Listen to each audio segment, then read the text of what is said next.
Welcome to கற்ற கற்பித்த channel. இப்போ என்ன பார்க்க போறோம்னா part 12 part of 500 important polity கொஸ்டினை பற்றி பார்த்துட்டு இருக்கோம். இதோட 380 கொஸ்டின் முடிச்சிருக்கோம். இதோட 30 கொஸ்டின் சேர்த்து 410 கொஸ்டின் நம்ம டோட்டலாக முடிச்சிருக்கோம். உங்களுக்கு 500 கொஸ்டின் ஒரு 2 டேஸ்க்குள்ள நான் முடிச்சு வீடியோவாக கொடுத்துருவேன். மொத்தம் டோட்டல் PDF வேணும்னு நினைக்கிறவங்க நம்ம வாட்ஸ்அப் நம்பருக்கு ஹாய்னு மெசேஜ் பண்ணுங்க. அதுக்குன்னு ஒரு அமௌண்ட் சார்ஜ் பண்ணிட்டு தான் நாங்கள் PDF கொடுப்போம். இல்லை எனக்கு PDF வேணாம்னு நினைக்கிறவங்க நோட் போட்டு நோட் பண்ணி வச்சுக்கோங்க. இப்போ முதல் கேள்வியை பார்த்தரலாம். இப்போ இந்த வீடியோ உங்களுக்கு யூஸ்ஃபுல்லாக இருக்குன்னு நினச்சிங்கன்னா கமெண்ட் பாக்ஸில் எஸ் அப்படின்ற கமெண்ட்டையும் இல்லை வீடியோக்கு ஒரு லைக் கொடுங்க. இப்போ தான் நம்ம சேனலை முறையாக பார்க்குறீங்க அப்படின்னா சப்ஸ்கிரைப் பண்ணிக்கோங்க. இப்போ முதல் கேள்வி, எந்த சட்ட திருத்தத்தின் மூலம் ஒரு கட்சியிலிருந்து மற்றொரு கட்சிக்கு மாறும் நாடாளுமன்றம் அல்லது சட்டமன்ற உறுப்பினரை தகுதி இழப்பு செய்யும் நடைமுறை கொண்டு வரப்பட்டது?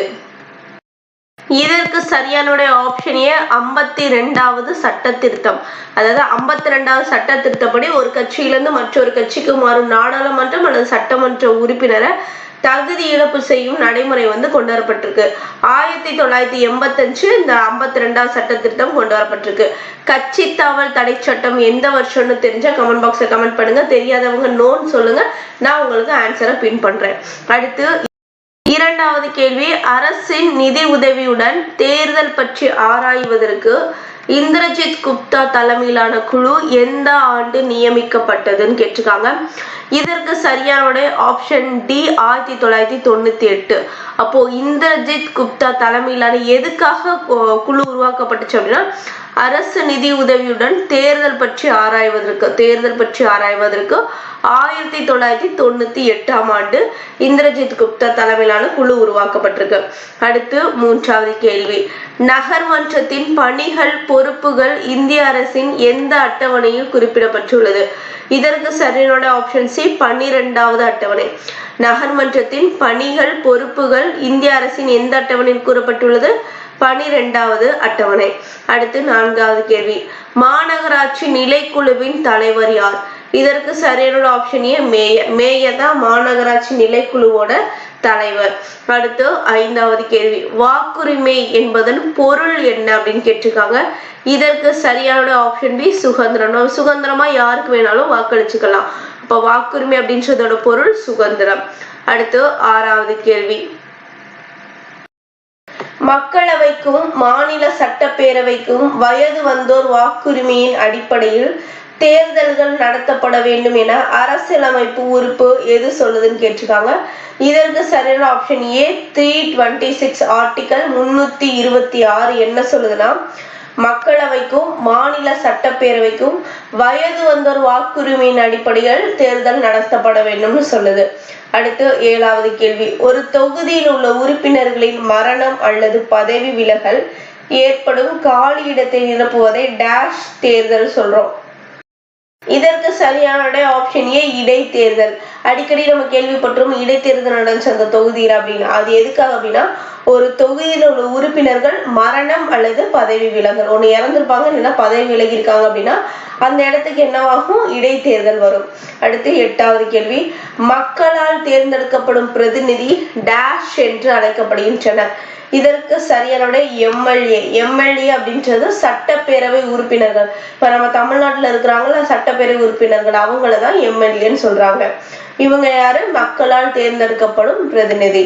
அடுத்து ஒன்பதாவது கேள்வி, தொகுதி வரையறை சட்டங்கள் 2வது வரையறை ஆணை சட்டம் எப்போது? இதற்கு சரியான ஆப்ஷன் ஏ 1963. 2வது வரையறை ஆணை சட்டம் எப்போது? 1963. அப்போ முதலாவது வரையறை ஆணை சட்டம் எப்போதுனா 1952 முதலாவது வரையறை ஆணை சட்டம். 3வது வரையறை ஆணை சட்டம் எப்போது? 1973. 4வது வரையறை ஆணை சட்டம் 2002. நோட் பண்ணி வச்சுக்கோங்க. தகுதி வரையறை சட்டத்துல முதலாவது 1952, 2வது 1963, 3வது வரையறை ஆணை சட்டம் 1973, 4வது வரையறை ஆணை சட்டம் 2002. அடுத்து 10வது கேள்வி, பரப்புரைகள் இறுதி வேட்பாளர் பட்டியல் அறிவிக்கப்பட்ட நாளிலிருந்து தேர்தல் நடக்கும் நாள் வரை எவ்வளவு காலங்கள் நடைபெறும் கேட்டிருக்காங்க. இதற்கு சரியான விடை ஆப்ஷன் ஏ 2 வார காலம். பரப்புரைகள் இறுதி வேட்பாளர் பட்டியல் அறிவிக்கப்பட்ட நாளிலிருந்து தேர்தல் நடக்கும் நாள் வரை எவ்வளவு காலம் நடைபெறும்? 2 வார காலம். அடுத்து 11வது கேள்வி, டேஷ் தேர்தல் ஆணையத்தை அமைப்பதை பற்றி விளக்குகிறது.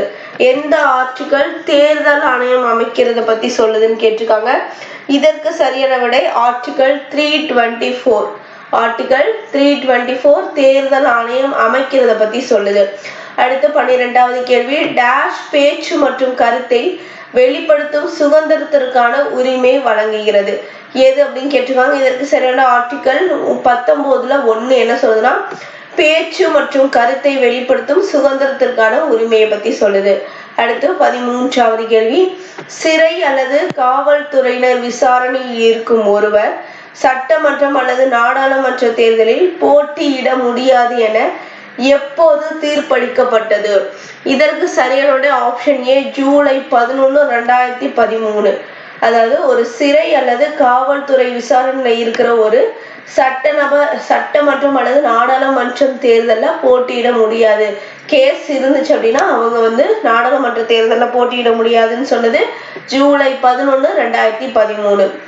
அடுத்து 14வது கேள்வி, எப்போது வாக்குரிமை வயது 21 18 குறைக்கப்பட்டது? எந்த வருஷம்னு கேட்டிருக்காங்க. இதற்கு சரியான ஆப்ஷன் பி 1988. எப்போது வாக்குரிமை வயது 21 18 குறைச்சிருக்காங்க? 1988. அடுத்து 15வது கேள்வி, டேஷில் வெளிநாட்டு வாழ் இந்திய குடிமக்களுக்கு வாக்குரிமை வழங்கப்பட்டது. எந்த ஆண்டு வெளிநாட்டு வாழ் இந்திய குடிமக்களுக்கு வாக்குரிமை வழங்கியிருக்காங்க? Option D 2010. 2010 தான் வெளிநாட்டு வாழ் இந்திய குடிமக்களுக்கு வாக்குரிமை வழங்கப்பட்டது. அடுத்து 16வது கேள்வி, எந்த ஆண்டு தேர்தல் செலவினங்களுக்கான உச்ச வரம்பு அதிகரிக்கப்பட்டது? தேர்தல் செலவுக்கு இவ்வளவுதான் அப்படின்னு எந்த வருஷம் அதிகரிக்கப்பட்டது அப்படின்னா 2011. Option C 2011. அடுத்து 17வது கேள்வி, எந்த விதியின்படி ஒரு வாக்காளர் தனது வாக்காளர் வரிசை எண்ணை 17A படிவத்தில் பதிவு செய்த பின்னர் எதிர்மறை வாக்கினை செலுத்தலாம்? இதற்கு சரியான ஆப்ஷன் டி 1961 பிரிவு.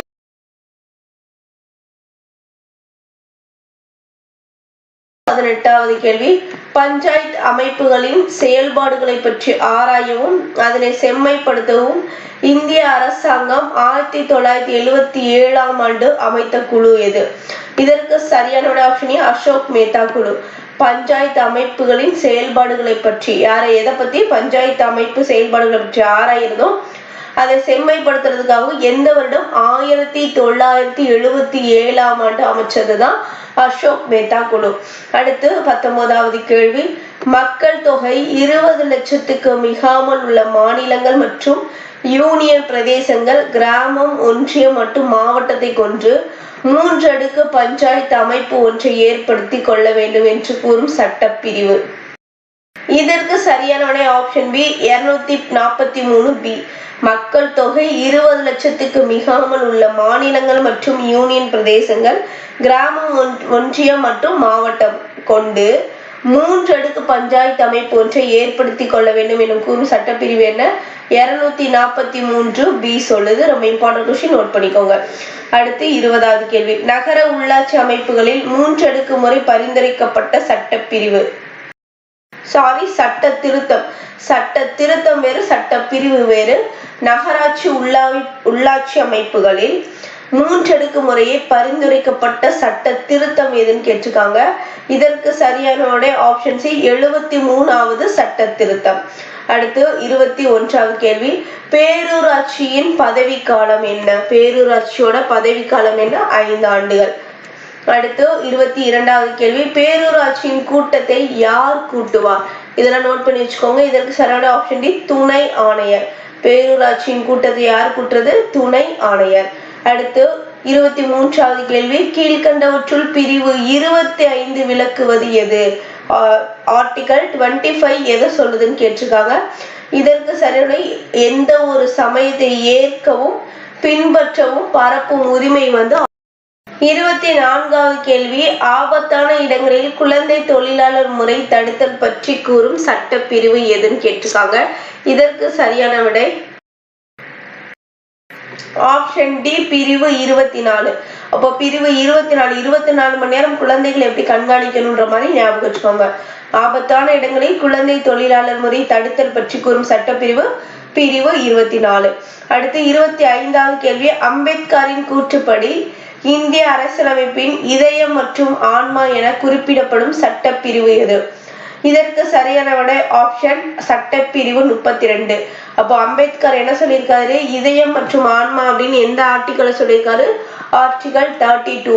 ஆர்டிகல் 32 ஏன் இதயம் மற்றும் ஆன்மா சொன்னார், அப்படி என்ன ஆர்டிகல்னு தெரிஞ்சு அப்படின்னா கமெண்ட் பாக்ஸ்ல கமெண்ட் பண்ணுங்க. ஆர்டிகல் 32 எதை பத்தின சொல்ற ஆர்டிகல்னு தெரிஞ்சா கமெண்ட் பாக்ஸ்ல கமெண்ட் பண்ணுங்க. அடுத்து 26வது கேள்வி, ஆயுதம் ஏந்திய கிளர்ச்சி காரணமாக அவசர நிலை அறிவிக்கப்படும் போது அது எவ்வாறு அழைக்கப்படுகிறது? இதற்கு சரியான விடை ஆப்ஷன் ஏ உள்நாட்டு அவசர நிலை. நிலைன்னு மாத்திக்கோங்க. ஆயுதம் ஏந்திய கிளர்ச்சி காரணமாக அவசர நிலை அறிவிக்கப்படும் போது அது எவ்வாறு அழைக்கப்படுகிறது? உள்நாட்டு அவசர நிலை. அடுத்து 27வது கேள்வி, எந்த ஆண்டு புதுடெல்லியில் உள்ள இந்தியாவின் நாடாளுமன்ற கட்டிடத்தை எட்வர்ட் லூட்டியன்ஸ் மற்றும் ஹெர்பர்ட் பேக்கர் என்னும் பிரிட்டிஷ் கட்டிட கலைஞர்கள் வடிவமைத்தனர்? இதற்கு சரியான விடை ஆப்ஷன் பி 1912 to 13.